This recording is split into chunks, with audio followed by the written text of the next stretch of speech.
Hey everyone, ready for a deep dive into something pretty crucial if you're headed to Rocky Mountain National Park next year? That's right. We're talking all about that timed entry system for 2025. Which, let me tell you, is a must-do if you want to have a smooth trip. For sure, especially since we're talking about the fifth most visited national park in the U.S. here. Millions of visitors. So yeah, planning ahead is key. Absolutely. We've got a recent 9 News article that really breaks it down. Oh, nice. So maybe we can start with the WHY. Okay, so WHY, the timed entry system. Yeah, like what was going on that made this necessary? Well, just imagine you've been dreaming of that hike, to Emerald Lake, Oh, yeah. surrounded by those mountain views. But then when you get there, it's like a crowded city street.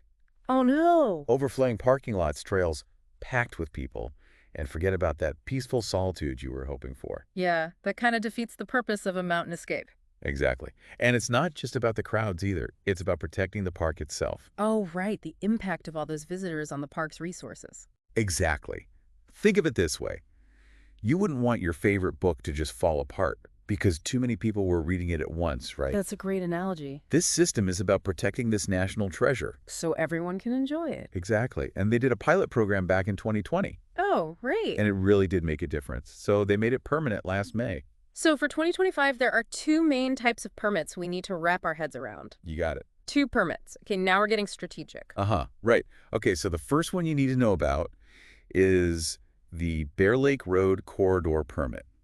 Bear Lake Road Corridor. This is like your VIP pass Oh, fancy. to the park's most popular spots. Okay, so what does that get you exactly? So with this permit, you get access from 5 a.m. to 6 p.m., Okay. and that includes the entire corridor The whole thing. and access to the rest of the park, too.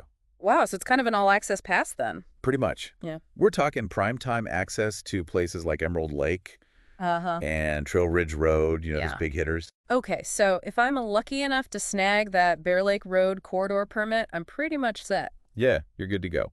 But we've got a second type of permit, right? We do. This one's called the Rest of Park Permit. Rest Park, okay. And this one's perfect for those who want to maybe venture off the beaten path a bit. I like that. Yeah, it gives you access from 9 a.m. to p.m., but it excludes that Bear Lake Road corridor. Oh, okay. Now, this doesn't mean you're missing out, though. Right. Think of it as an opportunity to, discover those hidden gems. Ooh, I like that. Yeah, those quieter trails and those serene spots that offer a different kind of Rocky Mountain experience. I'm already seeing the appeal of both options. But this brings up an interesting point. What about those folks who like to get out there early for the sunrise? Yes. Or maybe they prefer a peaceful evening stroll after all the crowds have gone home. Yeah? Can you still enjoy the park outside of those permit times? Exactly. Yes, absolutely. Oh, good. Entry outside of those specific time frames doesn't require a permit at all. That's great. So if you're an early bird or you enjoy those twilight hours, you can definitely experience the park without worrying about reservations. Awesome. So now that we've got these permit types down, let's talk costs. Okay. How much damage are these permits going to do to our wallets? Well, there's a $2 processing fee per permit Okay. on recreation.gov, Yeah. which is pretty standard for, these online booking things. Makes sense. And then on top of that, you'll need your regular park entrance fee Right. or a valid park pass, just like any other visit. So a small price to pay for a well-organized and enjoyable park experience. That's the idea. Okay, but now let's get to the real nitty-gritty.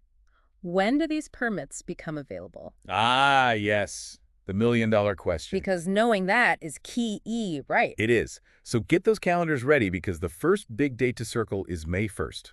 May 1st. Reservations open at 8 a.m. Mountain Time for entries from May 24th through June 30th. Okay.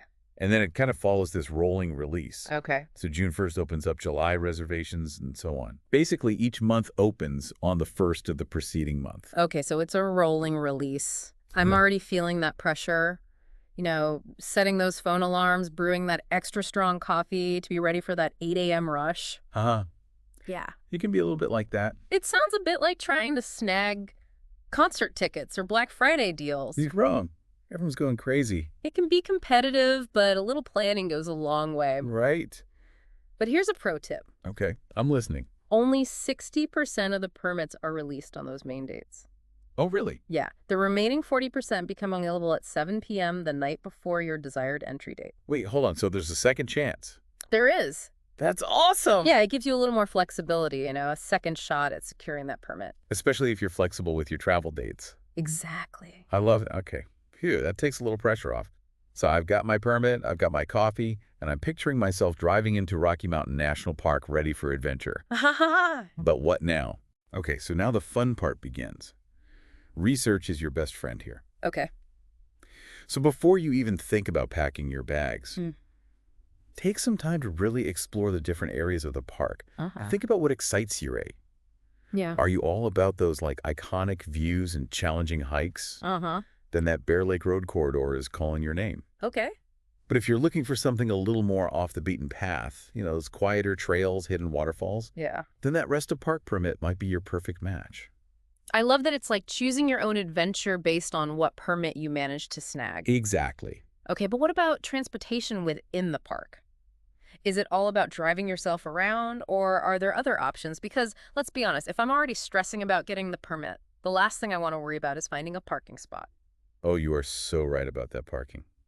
It could definitely be a challenge, especially during peak season. But here's the good news. Rocky Mountain National Park has this fantastic shuttle system. Okay, so the shuttle, tell me more about that. Well, the shuttle system has these routes that cover a lot of the park's main areas, Okay. including those popular trailheads and attractions. Okay. You can hop on and off at designated stops, Oh, nice. so you can really customize your exploring without being tied to your car. That's cool. And it runs pretty frequently, especially during like those peak hours. Okay. So you don't have to worry about waiting around forever. So that sounds really convenient, especially if you're trying to hit multiple trails or viewpoints in a day. Exactly. No more circling the parking lot, Yeah. hoping for a miracle spot to open up. Exactly. Yeah. Plus, it's a great way to just like sit back, relax, and enjoy the scenery while someone else does the driving. I like that a lot. Speaking of scenery, have you given any thought to what you'd want to see in Rocky Mountain National Park? Oh, tons.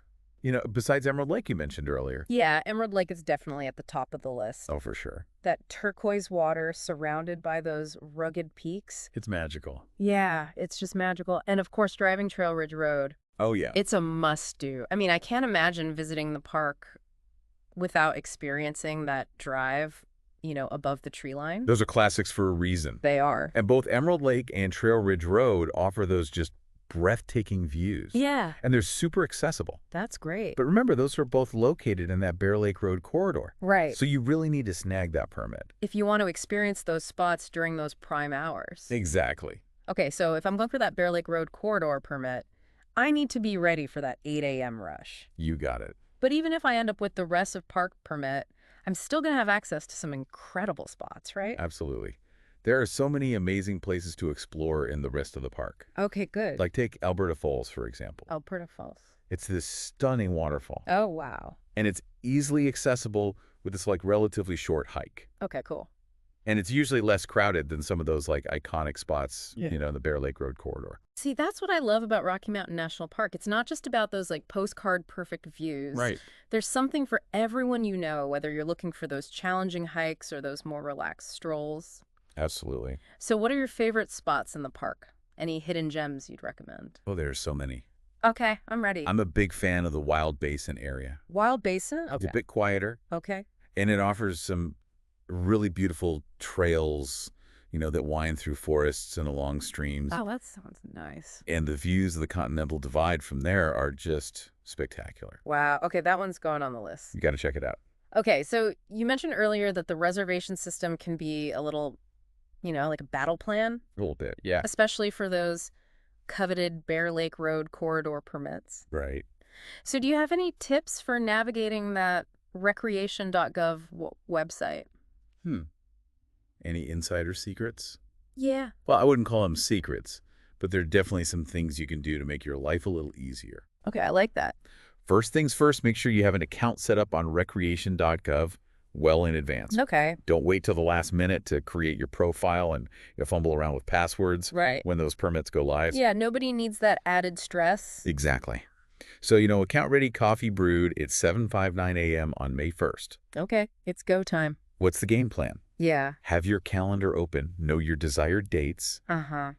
and maybe even like a list of backup options just in case your top choice is already gone. Oh. Remember those reservations? They tend to disappear quickly. Oh, I bet. So you really want to be ready to click that reserve button As soon as they become available. the second they're there. Okay, so I'm picturing myself hunched over my laptop, Yeah. coffee in hand, ready to pounce as soon as those permits go live. You got it. But even with the best planning, Right. let's say I miss out on my first choice dates. Okay. What then? Don't panic. Remember that 40% release the night before? Right. This is where flexibility comes in handy. Mm. If you have some wiggle room in your travel dates, you know Okay. you have a much better chance of securing a permit. Even if it's not for your original plan. Exactly. Okay. That gives me some hope. Good. It sounds like the key is to be prepared, Mm-hmm. be flexible, and maybe have a backup pot of coffee brewing just in case. Exactly. Yeah. It's all about having a positive attitude and, being persistent. Right. But let's shift gears for a moment and talk about something equally important. Okay. Preparing for the actual experience of being in the park. Okay, so beyond the permits and reservations. Yeah. What are your top tips for first-time visitors? What do we need to know to make the most of our time?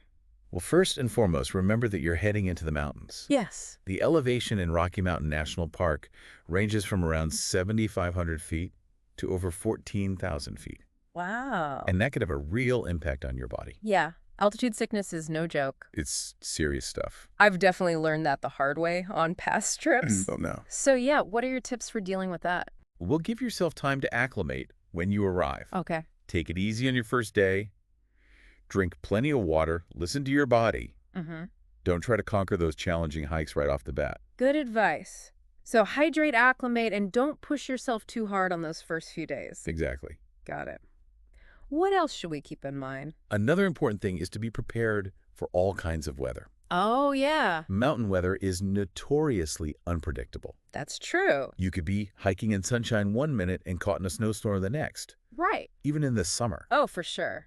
I've definitely experienced those sudden mountain weather shifts before. Oh, yeah. So layers are key, right? Absolutely. Yeah. Pack layers that you can easily add or remove as the weather changes. Okay. And don't forget essentials like a hat, gloves, waterproof jacket. Uh-huh. You want to be prepared for anything Mother Nature throws your way. So pack for all seasons, even if you're visiting in the summer. Exactly. Got it. Any other words of wisdom before we wrap up this part of our Rocky Mountain deep dive?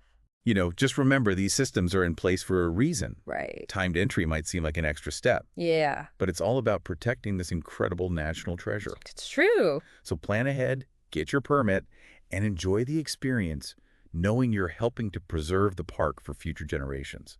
Beautifully said. It's a good reminder that a little planning and effort on our part goes a long way in ensuring that this amazing park can be enjoyed by everyone for years to come. I don't know about you, but I am so ready to start planning my Rocky Mountain adventure. Me too. Just picturing myself, at Bear Lake, surrounded by those peaks, Oh, yeah. breathing in that fresh mountain air. It's the best. It is, and, or maybe hiking to Alberta Falls, Oh, yeah. listening to that roar of the water, Those are the moments that make it all worth it. Yeah, those moments of awe and wonder. Exactly. And remember, securing that permit is just the first step. Right. The real adventure begins when you set foot in the park. Well said. Thanks for all these amazing tips and insights. Of course. Happy to share. I feel like I'm one step closer to making this Rocky Mountain dream a reality. Awesome. And for all our listeners out there, we want to hear from you. Yes. Keep this conversation going. Have you been to Rocky Mountain National Park? What are your favorite spots? Any hidden gems you'd recommend? Or maybe you have some questions about the timed entry system. We're all ears. For sure. You can find us on social media using the hashtag #DeepDiverMNP. Yeah. Share your experiences, your photos, your questions. Let's make this a whole community, Yes, a community of Rocky Mountain enthusiasts. Exactly. And remember, whether you're an experienced hiker or a first-time visitor. Rocky Mountain National Park has something for everyone. So plan ahead, get your permit, pack your bags, and get ready to experience the magic of the Rockies. Happy trails, everyone. Happy trails.